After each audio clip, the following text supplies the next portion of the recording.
स्वस्थ सिद्धांत प्रसारण में आपका स्वागत है। परमेश्वर पिता की स्तुति हो कि इस कार्यक्रम के द्वारा हम लगातार बाइबल से सुधारने वाली शिक्षा को अपने जीवन में ग्रहण कर पा रहे हैं।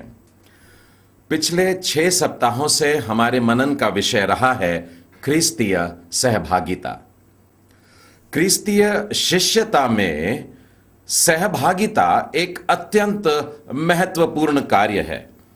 इस वाक्य को साबित करने के लिए मैं आपको बाइबल में से 2 संदर्भ बताना चाहता हूं। मेरे साथ में आप भी बाइबल खोलिएगा। पहला यूहन्ना और उसके 3 अध्याय और उसके 14वें वचन में देखिए क्या लिखा है। यहां ऐसा लिखा है, हम जानते हैं कि हम मृत्यु से पार होकर जीवन में पहुंचे हैं क्योंकि हम भाइयों से प्रेम रखते हैं। हम मृत्यु से पार हो गए हैं, जीवन में पहुंच गए हैं क्योंकि हम भाइयों से सहभागिता रखते हैं, प्रेम रखते हैं। अब उसी पुस्तका में पहला यूहन्ना उसके 5वें अध्याय में देखिए, उसके 2 वचन में यूं लिखा है, जब हम परमेश्वर से प्रेम रखते हैं और उसकी आज्ञाओं को मानते हैं तो इसी से हम जानते हैं कि हम परमेश्वर की संतानों से प्रेम रखते हैं। पहले संदर्भ ने हमें बताया कि हम अंधेरे से अब ज्योति में आ गए हैं, हम मृत्यु से अब जीवन में आ गए हैं क्योंकि हम भाइयों से प्रेम रखते हैं। और हम परमेश्वर से प्रेम रखते हैं और उसकी आज्ञाओं को मानते हैं, उससे हम जान लेते हैं कि हम लोगों के साथ में, विश्वासी भाई बहनों के साथ में सहभागिता रखते हैं। ये दोनों वाक्य इस बात के महत्व को बताते हैं मेरे मित्रों कि हम जब अपने आप को परमेश्वर की आज्ञाओं के अधीन करते हैं, हम जब प्रभु की शिष्यता में आते हैं तो सहभागिता अत्यंत महत्वपूर्ण बात है। हाउ नॉट टू फेलोशिप, सहभागिता कैसे ना करें, इस विषय को लेकर के अब तक हमने 6 पाठों पर मनन कर चुके हैं। Lesson number 1, do not disregard the indispensability of fellowship. पहला पाठ था सहभागिता की अनिवार्यता को अनदेखा न करें। Lesson number 2 was do not B over ruled by self interest. पाठ क्रमांक 2, स्वार्थपूर्ण व्यवहार न करें। Lesson number 3, do not B hypocritical in love. अपने प्रेम में पाखंडीपन न आने दें। Lesson number 4, do not postpone reconciliation. पाठ क्रमांक 4 था कि मेल मिलाप करने को स्थगित न करें, सुलह करने में देरी नहीं करना है। Lesson number 5, do not be partial. 5वां पाठ था कि पक्षपात पूर्ण व्यवहार न करें। Last week we had studied the 6th lesson and that was do not write off anyone quickly. पिछले सप्ताह हम लोगों ने 6वां पाठ देखा था और वो यह था कि किसी को भी जल्दबाजी में दोषी करार न दें। Today we are going to see the 7th lesson under how not to fellowship. सहभागिता कैसे ना करें, इसके अंतर्गत आज हम लोग 7वां पाठ देखने जा रहे हैं। And the 7th lesson is do not give place to envy. 7वां पाठ है ईर्ष्या को अपने जीवन में स्थान न दे। सहभागिता कैसे न करें, 7वां पाठ, ईर्ष्या को अपने जीवन में स्थान न दें।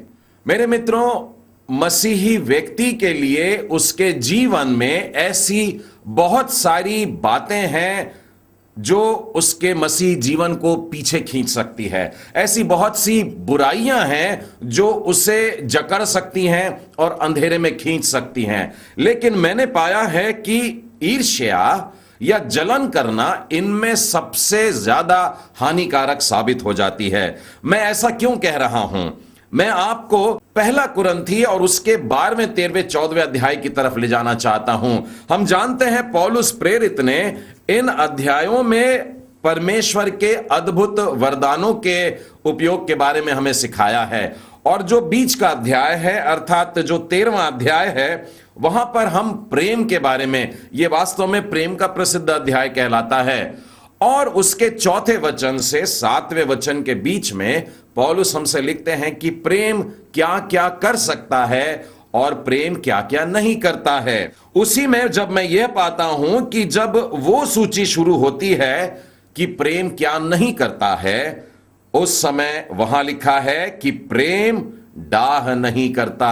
यह उस सूची का पहला वाक्य है कि प्रेम जलन नहीं करता है, प्रेम किसी भी प्रकार से ईर्ष्या नहीं करता है। मेरे मित्रों, मसीही सहभागिता में ईर्ष्या ही एक ऐसा मुख्य कारण बन जाता है जो मानो हमारे जीवन की धार्मिकता का कीड़ा बन जाता है। ईर्ष्या हमारे जीवन में कड़वाहट की एक ऐसी बीज को लेकर के आता है जो हमारे रिश्तों में, हमारी सहभागिता में कुछ ऐसी कड़वाहट को फैला देता है कि सब कुछ हमारे जीवन में नाश की तरफ हमें ले जाता है। मैं आपको याकूब की पत्री में लेकर के जाना चाहता हूं। यहां पर एक अत्यंत महत्वपूर्ण वचन लिखा हुआ है, याकूब का 3रा अध्याय और उसका 16वां वचन। क्या कहता है? जहां ईर्ष्या और विरोध होता है वहां बखेड़ा और हर प्रकार का दुष्कर्म भी होता है। परमेश्वर का वचन हमें सचेत कर रहा है मेरे मित्रों, एकदम स्पष्ट कह रहा है कि यहीं से सारी शुरुआत होती है, यहीं से सारा अंधेरा शुरू होता है। ईर्ष्या से बच के रहें, विरोध की बातों से, एक दूसरे से जलन न करें, क्योंकि जहां पर ये आ जाते हैं वहां हर एक प्रकार का बुरा कार्य भी आरंभ हो जाता है। सचमुच मेरे मित्रों, जहां पर ईर्ष्या है, जहां पर स्वार्थ है, वहां पर ऐसी ऐसी बातें दिखाई देने लगती हैं। ईर्ष्या और स्वार्थ मानो जुड़वा हैं, दोनों साथ साथ ही चलते हैं। ईर्ष्या यह होता है कि दूसरों को वो नहीं मिलना चाहिए, और स्वार्थ वो होता है कि केवल मुझे यह मिलना चाहिए। और इसीलिए ईर्ष्या और स्वार्थ ये दोनों मुझको साथ साथ में नजर आते हैं। प्रियो, परमेश्वर की नजर में तो सच कहिए तो सारे बुरे काम, सारे जो पाप हैं वो बराबर ही हैं, परंतु फिर भी मैं ईर्ष्या को इनमें बढ़ करके देखता हूं। क्यों? क्योंकि परमेश्वर का वचन देखिए, नीति वचन के 27वें अध्याय और उसके 4थे वचन में क्या कहता है? क्रोध तो क्रूर है और प्रकोप धारा के समान बहता है, परंतु जब कोई जल उठता है तब कौन ठहर सकता है?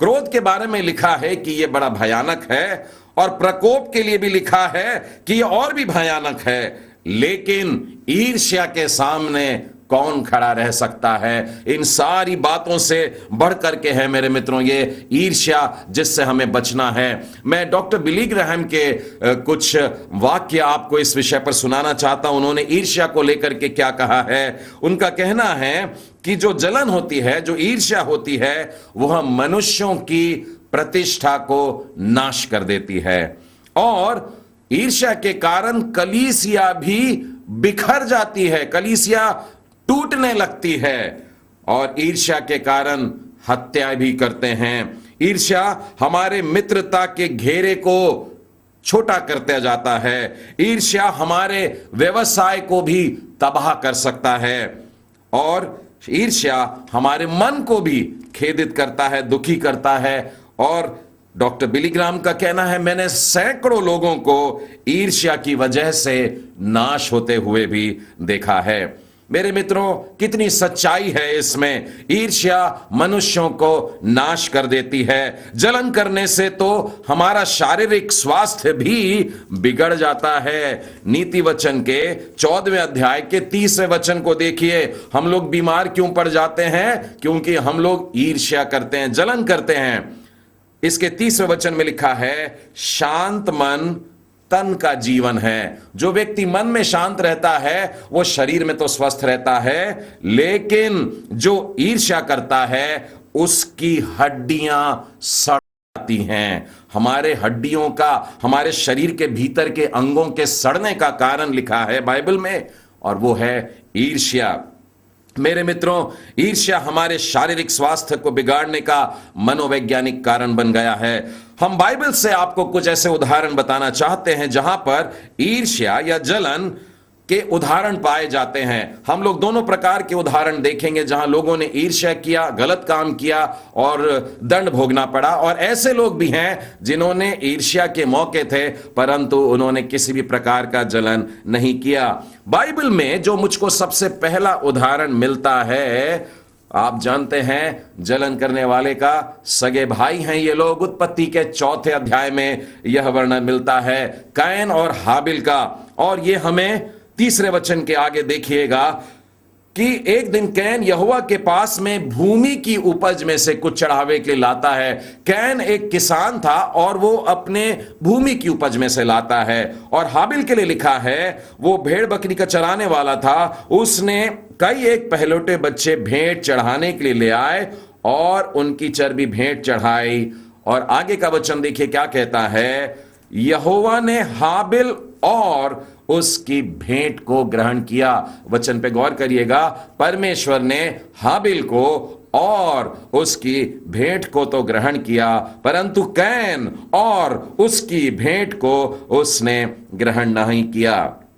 और इसी के कारण कैन ईर्ष्यालु हो जाता है, क्रोधित हो जाता है, और लिखा है कि उसी के कारण आगे चल करके वो अपने भाई की हत्या भी कर रहा है। लेकिन बीच में परमेश्वर उससे बात भी कर रहा है। जब उसके चेहरे पर उदासी आ गई तब यहोवा ने कैन से कहा, तू क्यों क्रोधित है और तेरे मुंह पर उदासी क्यों छा गई है। और उसके बाद में परमेश्वर उसे एक उपचार भी दे रहे हैं। 7वां वचन कहता है, यदि तू भला करे तो क्या तेरी भेंट ग्रहण न की जाएगी, और यदि तू भला न करे तो पाप द्वार पर छिपा रहता है। मेरे मित्रों, ईर्ष्या से बचना है। हम आगे चल के देखते हैं, कायन ने अपने भाई को मार डाला है। ईर्ष्या हमें अपने प्रियों को, अपने सगों को भी नहीं छोड़ने देती है, वो हत्या करवा देती है। मेरे मित्रों, हम पहला यूहन्ना और उसके 3 अध्याय और 12वें वचन में जब इसी घटना को देखते हैं तो अलग शब्दों में आप इसको पढ़ पाएंगे। पहला यूहन्ना और उसका 3 अध्याय 12 वचन, और कैन के समान न बनो जो उस दुष्ट से था, और जिसने अपने भाई को घात किया। और उसे किस कारण घात किया? इस कारण कि उसके काम बुरे थे और उसके भाई के काम धर्म के थे। ईर्ष्यालु, कोई व्यक्ति बहुत धर्मी है तो दूसरा व्यक्ति भी जो परमेश्वर के पास चढ़ावा लेकर के आया है वो उसे देख करके ईर्ष्या से भर गया, वरन हत्या की भावना से भर गया, वरन उसने वो दुष्कर्म कर भी दिया। मेरे मित्रों, बाइबल में दूसरा उदाहरण हम लोग देखेंगे और उत्पत्ति की ही पुस्तक में चलिएगा फिर से एक बार, और अब की बार मैं आपको 37वें अध्याय की तरफ लाता हूं। जी हां, एक बड़ा सा परिवार है और एक पप्पा हैं और 12 बेटे हैं, और उसमें से यूसुफ जो उनका 11वां बेटा था, लिखा है उसके बारे में कि उसका पिता उसे बुढ़ापे का पुत्र कह करके उसको बहुत प्रेम करता था। एक बार एक रंग बिरंगा बागा उसको दिया, और आगे लिखा है, जब उसके भाइयों ने देखा कि हमारा पिता हम सब भाइयों से अधिक उसी से प्रीति रखता है, तब वे उससे बैर करने लगे और उसके साथ ठीक से बात भी नहीं करते हैं। एक ही परिवार में है, भाई है, लेकिन बात नहीं कर रहे क्योंकि जलन से भरे हैं, ईर्ष्या से भरे हैं। उन्हें लगता है इसने हमारे प्यार का हिस्सा भी ले लिया है। मेरे मित्रों, उसी के 11वें अध्याय में देखिए, लिखा है, उसके भाई उससे ईर्ष्या करते थे पर उसके पिता ने उसके उस वचन को स्मरण रखा था। हम जानते हैं मेरे मित्रों कि परमेश्वर ने यूसुफ को चुन लिया है और लोगों ने उसको धिक्कार दिया, वरन कि परिवार वालों ने भी उसका इनकार कर दिया। परमेश्वर तो उसको ऐसे ऊंचे स्थान पर बैठाने वाला है, स्वप्न के द्वारा उसे बता भी दिया है कि ये सब लोग तेरे सामने झुकने वाले हैं, लेकिन उसके भाइयों ने इस बात को स्वीकार नहीं करा, उससे बातें बंद कर दी, यहां तक कि अपने भाई यूसुफ की हत्या करना चाहते हैं। एक दिन उसे वीराने में पाया, अकेले में पा करके उसको पहले तो मारना चाहा, लेकिन फिर सोचा इसे गड्ढे में डाल देते हैं, वहीं सूखे गड्ढे में पड़ पड़ के मर जाएगा। उसके कपड़ों को लेकर खून से रंग करके पिताजी से जा करके कह दिया, इसको जंगली जानवर ने खा लिया। और फिर उसके बाद में भी वो उसे वहां से निकालकर गुलामी में बेच देते हैं, अपने भाई को बेच देते हैं। मेरे मित्रों, बड़ी बड़ी तकलीफ से होकर के यूसुफ वहां से आगे बढ़ता है। मेरे मित्रों, आगे क्या होता है आपको मालूम है? यूसुफ जब मिस्र में पहुंचता है, जेल खाने से निकल करके फिरौन राजा के करीब पहुंचता है और वहां पर परमेश्वर उसको प्रधानमंत्री बना देता है। परमेश्वर आपको अगर कुछ बढ़ करके देता है तो यहां पर अभी आपको कुछ जिम्मेदारी भी देता है। और जो लोग उसके भाई थे वे तो उसको जानते नहीं, अभी पहचानते नहीं, परंतु फिर भी ये भाई अपने 11 भाइयों पर कृपालु है, दयालु है। परमेश्वर जब हमको बढ़ाता है, उन्नति करवाता है, ऊंचे पर बैठाता है, उसके साथ में हमें एक बड़ा कार्य भी देता है। मेरे मित्रों, आपस में जब हम सहभागिता रखते हैं और देखते हैं एक दूसरे को कि परमेश्वर ने किसी को अधिक आशीष दिया है, तो उसकी खुशियों में शामिल होने की बात है, क्योंकि परमेश्वर आगे चल करके उसके द्वारा संभव है आपको भी किसी मुसीबत से छुड़ाएगा, जैसे यूसुफ ने अपने पूरे घराने को मुसीबत के समय, अकाल के समय में बचाया था। तीसरा उदाहरण हम बाइबल से देखेंगे। ये कुछ विचित्र प्रकार का उदाहरण है, क्योंकि ये सेवकाई में भी हम लोग कभी कभी ईर्ष्यालु हो जाते हैं। बाइबल खोलिएगा 7 में गिनती की पुस्तक, उसका 12वां अध्याय, और 12वें अध्याय में हम पाते हैं कि मूसा है, मिरियम है और हारून है, और यहां पर ईर्ष्या खड़ी हो गई है। अब देखिए यहां पर वे क्या कह रहे हैं। लिखा है, मरियम और हारून ने कहा, क्या यहोवा ने केवल मूसा से ही बातें की हैं? क्या वो हमसे भी बातें नहीं करता? और इसके बाद में लिखा है, यहोवा ने उनकी इस बात को सुन लिया। हम इस पाठांश में यह नहीं पाते हैं कि मूसा ने इनकी बात सुना या नहीं सुना, परंतु जब हम ईर्ष्या से भर जाते हैं और कुछ कहते हैं, या मैं तो कहूं मन में विचार भी करते हैं, तो स्वर्ग का परमेश्वर इसे सुन लेता है।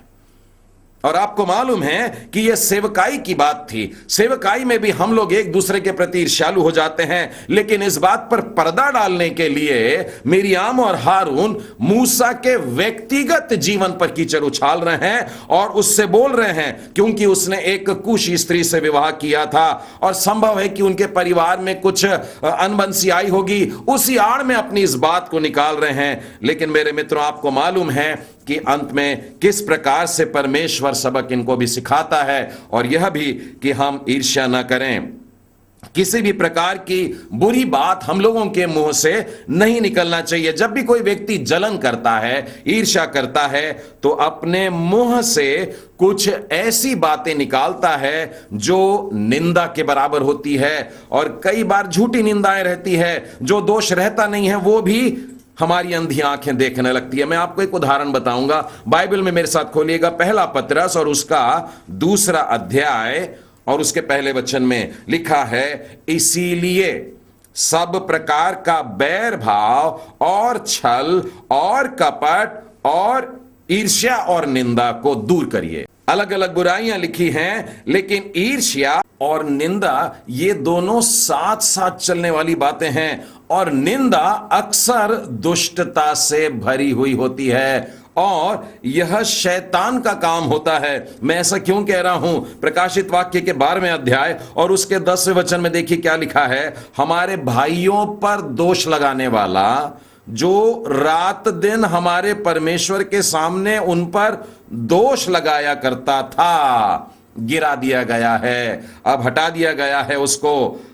और आगे 11वें वचन में देखिए लिखा है, वे मेमने के लहू के कारण और अपनी गवाही के वचन के कारण उस पर जयवंत हुए हैं। निंदा सब प्रकार की दुष्टता और बैर भाव से भरी है, क्योंकि वो शैतान से शुरू हुई है और शैतान का काम रहा है कि परमेश्वर के लोगों को इस प्रकार से निंदा के शब्दों से रुलाकर या दुख दे दे करके गिरा दे। लेकिन शैतान खुद अब गिरा दिया गया है, और तो और अब यीशु के लहू के कारण यह काम हुआ है। मैं आपको पौलुस के शब्दों में बताना चाहूंगा, रोमियो के 8वें अध्याय और उसके 33वें वचन वचन में देखिए क्या लिखा है, यहां है, फिर कौन है जो दंड की आज्ञा देगा?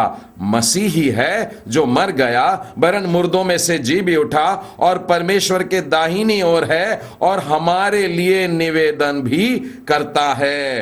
परमेश्वर के चुने हुओं पर दोष कौन लगाएगा? परमेश्वर ही है जो उनको धर्मी ठहराता है। और मेरे प्रियो, अगर परमेश्वर ने किसी को धर्मी ठहरा दिया है तो उस पर दोष कौन लगा सकता है? उसकी निंदा कौन कर सकता है? मूसा के भाई और बहन को भी यही कहा गया कि मूसा मेरा सेवक है, तुम्हारी हिम्मत कैसे हुई कि तुम उस पर दोष लगाते? पुराने नियम से एक और उदाहरण ईर्ष्या का देना चाहता हूं, और इस उदाहरण में आप पाएंगे कि जलन कैसे मनुष्यों को अंधा कर देती है, सामने की बातें स्पष्ट दिखाई भी नहीं देती है। मैं आपको राजा शाऊल और दाऊद की घटना की तरफ लेकर जाना चाहता हूं। पहला शमूएल उसका 18वां अध्याय और उसके 6वें वचन से आगे देखिए। जब दाऊद उस पलिश्ती को मारकर लौट रहा था और वे सब लोग भी आ रहे थे, तब सब इजरायली नगरों से स्त्रियां डफ बजाते, तिकोने बाजे लिए हुए, आनंद के साथ गाती हुई, नाचती हुई निकली हैं। और वो जब नाचते हुए और गाते हुए आ रहे हैं, शाऊल राजा ये सब कुछ देख रहा है।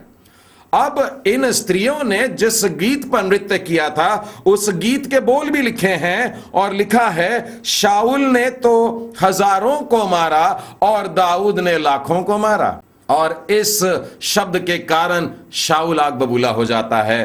दाऊद ने लाखों को मारा, शाऊल को सिर्फ 1000 ही दिए हैं। इससे वो ईर्ष्या से भर गया, उसको दाऊद से जलन होने लगी। लेकिन प्रियो, मैं आपका ध्यान इस वचन की ओर खींचना चाहता हूं, बेहद ध्यान से सुनिएगा कि ये स्त्रियां जो निकली थी, ये किसकी तारीफ करने को निकली थी? क्या दाऊद की या शाऊल की? वचन कहता है ये बहनें शाऊल राजा की तारीफ में आई थी, शाऊल की स्तुति गा रही थी। लिखा है, वे आनंद के साथ गाती और नाचती हुई शाऊल राजा के स्वागत में निकली। लेकिन ईर्ष्या जब होती है तो आंखें अंधी पड़ जाती है मेरे मित्रों, फिर दिखाई नहीं देता है कि वास्तविकता क्या है, और उसके वजह से हमारे जीवन में शैतान का कब्जा होता है, जलन उत्पन्न होता है, और शाऊल राजा भी दाऊद की हत्या करने को निकल पड़ा। मेरे मित्रों, प्रभु यीशु मसीह के दिनों को भी मैं स्मरण करता हूं।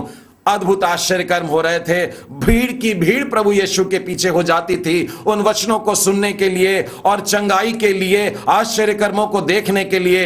एक बार यूहन्ना के एक शिष्य ने आकर यूहन्ना बपतिस्मा दाता से कहा, देख लोग उसके पीछे चलने लगे हैं। ईर्ष्या से भरे जाने का समय था, लेकिन प्रभु का भक्त यूहन्ना बपतिस्मा दाता कहता है, जब तक स्वर्ग से ना दिया जाए मनुष्य ऐसे अधिकारों को प्राप्त नहीं कर सकता है। मेरे मित्रों, उसने कहा वो मुझसे बड़ा है, मैं छोटा हूं। यूहन्ना ने कहा जरूरी है कि यीशु बढ़ता जाए और मैं घटता चला जाऊं। मेरे प्रियो, यदि आप प्रचारक हैं, यदि आप प्रभु के सेवक हैं और आपकी सभा में मान लीजिए 100 लोग आते हैं और कोई दूसरा प्रचारक है जिसकी सभा में 1000 लोग बैठते हैं, मेरी सलाह है आपसे, जलन मत करिएगा, ईर्ष्या मत करिएगा। परमेश्वर ने उसको अलग जिम्मेदारी दी है, परमेश्वर ने आपको अलग प्रकार की जिम्मेदारी दी है। एक बात जरूर से कहना चाहूंगा, ईर्ष्या से हम कैसे बच सकते हैं, जलन करने से कैसे दूर रहें? बड़े ध्यान से सुनिएगा क्या कहना चाह रहा हूं। हम चाहे जो भी कार्य करते हैं, यह बात याद रखें कि महिमा स्वर्ग के परमेश्वर की ही होती है। इस बात को बाइबल में कई प्रकार की घटनाओं में दर्शाया गया है। मसीह सहभागिता को मसीह की देह कहा गया है। और मैं आपको पहला कुरिन्थी और उसके 12वें अध्याय के 26वें वचन में से सुनाता हूं। इसीलिए अंग की बात कर रहे हैं, एक शरीर की बात कर रहे हैं। यदि एक अंग की बड़ाई होती है तो उसके साथ सब अंग आनंद मनाते हैं। सहभागिता का यही तो मजा है मेरे मित्रों। मसीह सहभागिता में एक जन की बड़ाई हुई और सारी मंडली ने आनंद मनाया है। परमेश्वर का राज्य एक खेत के समान है और हम सब उसमें मजदूरों की मानिंद काम कर रहे हैं। चाहे पौलुस लगा रहा हो, अपोलोस लगा रहा हो, चाहे बरनबास हो, चाहे मैं हूं, चाहे आप हो, हो, लेकिन जब फसल की कटनी होगी तब ये फसल परमेश्वर के राज्य में जमा होती है। हमारा जो युद्ध है वो मांस और लहू का नहीं है, अंधेरे की ताकतों से है। शाऊल ने चाहे गोलियत को मारा होता या दाऊद ने चाहे गोलियत को मारा है, जीत तो परमेश्वर के प्रजा की, इजराइल की हुई है। मेरे मित्रों, एक कहावत याद आती है, धान को चाहे कोई भी मसले, चावल का दाना मिलना चाहिए। परमेश्वर ने जो काम सौंपा है उसे बस करते जाना है। आपको चाहे 5 तोड़े मिले हैं, आपको चाहे 2 तोड़े मिले हैं, आप अपने सौंपे हुए काम में विश्वास योग्य रहिए। अगर आप मत्ती के 25वें अध्याय को देखें तो 5 तोड़े वाले को भी और 2 तोड़े वाले को भी वही इनाम मिला। कार्य पूर्ण करने के बाद में दोनों बराबरी के हकदार रहे। अगर आपको 2 तोड़े मिले हैं, इस बात को मत सोच में पड़ जाना कि हाय मुझे परमेश्वर ने 2 दिया, उसे 5 दिया। बस आनंद से भर करके अपने हिस्से का काम करते रहे। मेरे मित्रों, अंत में प्रोत्साहन का एक शब्द कहना चाहता हूं, विशेष करके जब आपसे जलन की जा रही है, लोग आपसे जल रहे हैं, आपसे ईर्ष्या कर रहे हैं, तब याद रखिएगा कि आप परमेश्वर में सुरक्षित हैं। मैं आपको प्रेरितों के काम और उसके 7वें अध्याय और 9वें वचन में से बताता हूं। लिखा है, कुलपतियों ने यूसुफ के साथ ईर्ष्या करके उसे मिस्र देश में जाने वालों के हाथ बेचा, परंतु परमेश्वर उसके साथ में था। भजनकार के साथ में हमें भी यही कहना चाहिए कि परमेश्वर मेरी ज्योति है, परमेश्वर मेरा गढ़ है, परमेश्वर मेरा बल है, मैं किससे डरूं।